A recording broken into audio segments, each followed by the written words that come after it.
majority of the consumables for the engine bay have all turned up now. So we've got our cores, obviously our radiator oil cooler, got all of our header parts, got our fittings that come with the radiator core from Skeleton Welding. And here's the main part here. So this is going to be our engine mount. It's made out of 10mm aluminium. We've done one of these back in the days from a rear mount like a Betty, and it was sweet as. To this day it's still holding up. So what we're going to be doing, as we mentioned in the last video, tracing out the bolt pattern for the sump, and then drill all the holes, cut it all out, leave the tabs so we can do the mounting to the chassis brackets, and that's basically it. Once it's in the car, then we can fabricate the sump. We're going to be using some 5mm aluminium plate, and yeah, we'll fabricate the sump, baffle it up, and should be good to go. So we really need to get this done first, as that's the datum point for the whole car. So once the engine's mounted in there, then we can do the gearbox, then we can carry on doing like the exhaust, the headers, and all the other bits and pieces. So what we're going to be doing with this header flange as well, so we've got a 2-inch inside diameter there. These are 2 1/4. So what I'm going to do is machine a little step in here, so they recess in there nicely. So we'll just spin it up in the lathe, and then we'll also do a chamfer going this way here. Hopefully this is going to hold up. And also we'll chamfer it down that way, so we'll go from a 2-inch diameter and angle down to a 2 1/4. So that way they have a nice transition, and it should be good to go. So let's get started on that thing. Here we have it all marked out using a bit of basic math. That took way longer than I expected. No doubt it ain't going to be perfect, so we're going to have to elongate some of these holes at a guess. I left enough meat on the flange to allow for a little 1/2 mm deviation to elongate the holes here and there. So that's it all worked out. We're not going to put the ears on it just as of yet. We need to make the plate, bolt it to the motor, sit the motor back in the car.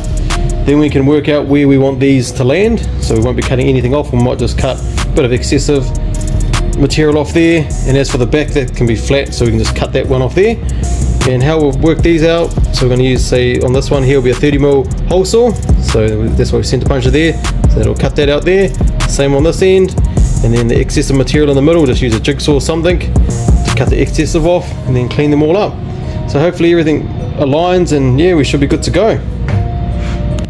About to drill everything out now. I wish I kept the sump and the baffle plate. Just would have made things so much easier instead of having to work it off measurement, but nonetheless, hopefully it all works out in the placement of all these bits and pieces. So yeah, we'll soon see.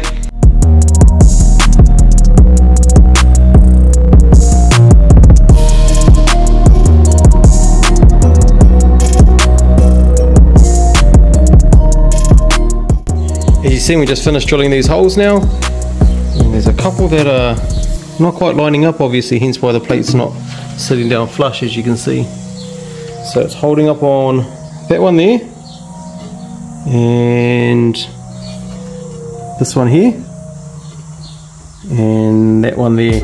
So it's got to elongate a couple of those holes. That should drop down. So yeah, pretty happy with that. I thought it was going to be a lot more further out than it was, as they just being off measurement. Yeah, happy with that result.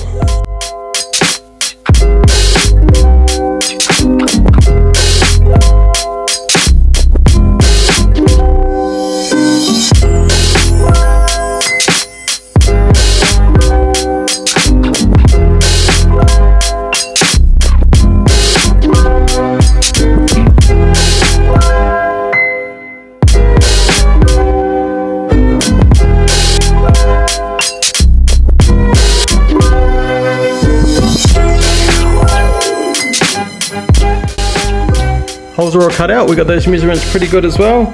As you can see, where the hole saws met in the middle, it just took a little thin bit of material out. Not that it's critical, but it's just nice to try and get things done how you sort of plan them. Got all the placement done really well. How I guess where these were, I looked back on the last video of this actually, and I seen sort of roughly where they had them set up on the baffle plate I had. And as for this one here, if you can remember from the video as well, they had to trim the relief valve simply because the baffle plate, the hole here for that was on the baffle plate was too small. Instead of notching this bigger, they just end up cutting that instead. So yeah, we made that one a little bit bigger as well. It's obviously where our dipstick goes, and we should be pretty good. Everything's clearing. So what we've got to do now is just elongate the holes. Then we can bolt this to the bottom of the motor. Then we can trim off a bit of the excess out the back. We'll leave the sides because we don't know where we're going to place our mounts, and then yeah, throw it back in the car. Coming along well. So here we have these roughed out. So we used the jigsaw first and then we topped it up with the die grinder.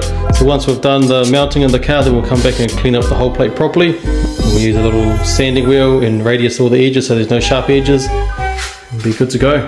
The engine mount is now all roughed out. We use a skill saw to get rid of the excessive material along the sides and along the back. It's all bolted on. I'm going to clean these up later on because as you can see they're a little bit wonky along there. I just quickly roughed them out just to make sure everything was going to clear and everything landed exactly where we wanted it to. So these wings are going to be roughly around here. So the alternator finishes roughly around this first bolt hole, so it's going to be around here, and then we'll design a shape so it looks nice, but also we still need it to be relatively strong, as this is going to be the weakest link. There's this little part across here where the ear is going to be joining towards here, so that's going to be strong enough, but that's where our weak link is. So we'll put some gussets and stuff in there as well to make it nice. So what I'm going to be doing now is lifting it into the engine bay. We're doing it by myself without a crane, so I'll try and keep the weight to a minimum. I'll put the bow housing on once it's sitting in the engine bay, and then we will hang the motor, and then we will push it back as far as we can. And if I have to cut the tunnel out, it doesn't matter because I'm making a new tunnel anyhow. So then we'll push it further back as we can within reason, just where it sort of looks nice, and then we can start thinking how we're going to design our brackets that are going to come off from the chassis rail and then make the cross member. Motor's all in now. Have to make these manky little brackets to hold it off this engine support bar.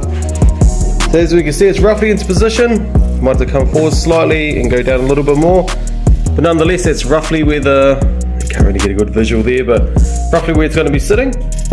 Have a look at the ground clearance. I reckon that's why you don't see a lot on low RX2s, because as I mentioned heaps, the sump used to be in line with that cross member down there, so now the sump's going to be sort of around that area there. Obviously I need to drop the motor a little bit more. I'll try and get as low as I can the motor, but yet still have ample ground clearance, but nonetheless pretty happy with that. Couldn't really ask for much more. And the other issue is, as I mentioned earlier, I didn't really want to make a flat firewall, but I'm looking at all the work that needs to be done, like filling up all these holes, getting rid of the seam over there, sort of thinking it might just be easier to put a whole new firewall in, but I'm not too sure what the legal side of those things are, so I need to sort all that out first, but nonetheless that's the least of the worries. So now we need to get this exactly where we want it, set our angles, put the bell housing on, get our clearance all sorted, we can start making the brackets from the chassis rails.